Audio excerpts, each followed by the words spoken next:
শুভ সকাল বন্ধুরা। আবার একটা সুন্দর সকাল দিয়ে আজকের দিনটা শুরু হলো। তো আজকে কন্যাকুমারীতে আমাদের লাস্ট দিন। কন্যাকুমারী কেন, আমাদের এই ট্রিপের আজকেই লাস্ট দিন।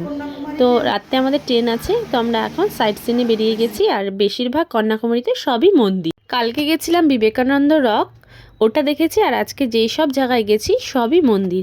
প্রথমে ঢুকেছিলাম শিব ঠাকুরের মন্দিরে, এখন রাম মন্দির। ভেতরটাও ভীষণ সুন্দর ছিল। সেখানে ফোন ভিডিও করার একদমই অ্যালাউ ছিল না বলে তোমাদের দেখাতে পারিনি। তো ভিতরটা পুরো এসি দেওয়া ছিল, এসি দিয়ে ভেতরে এক জায়গাতে ঢুকতে হয়েছে আর এক দিক দিয়ে বের হতে হয়েছে। অনেক বড় ভেতরটা আর অনেক সুন্দর। দেখাতে পারলে আমার খুব ভালো লাগতো, তোমরাও দেখতে পারতে। আর এই মন্দিরটা, রাম মন্দিরের চারিপাশটাও কিন্তু ভীষণ সুন্দর।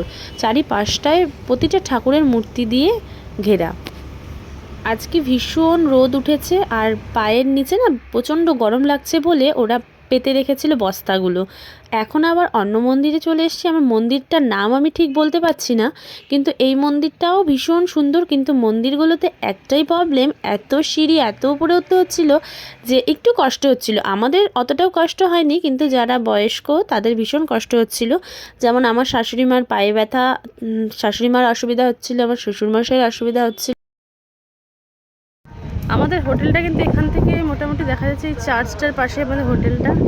এই যে বিবেকানন্দ রকটা, এখানে সাদাটাই যাও, তাহলে আর পায়ে গরম লাগবে না। যতগুলো মন্দিরে গেছি এত ভালো লাগছিল মন্দিরগুলো যে মনে হচ্ছিল না যে এখান থেকে যাই। কিছু করার নেই, বিকালবেলায় আজকে আমাদের ট্রেন আছে। সব মন্দিরগুলোতেই আমি অল্প অল্প করে ভিডিও করেছি, আর ভেতরটা দেখাতে পারিনি যেহেতু ভেতরে ফোন অ্যালাউ নেই। আর এখন এসছি কার্তিক ঠাকুরের মন্দিরে।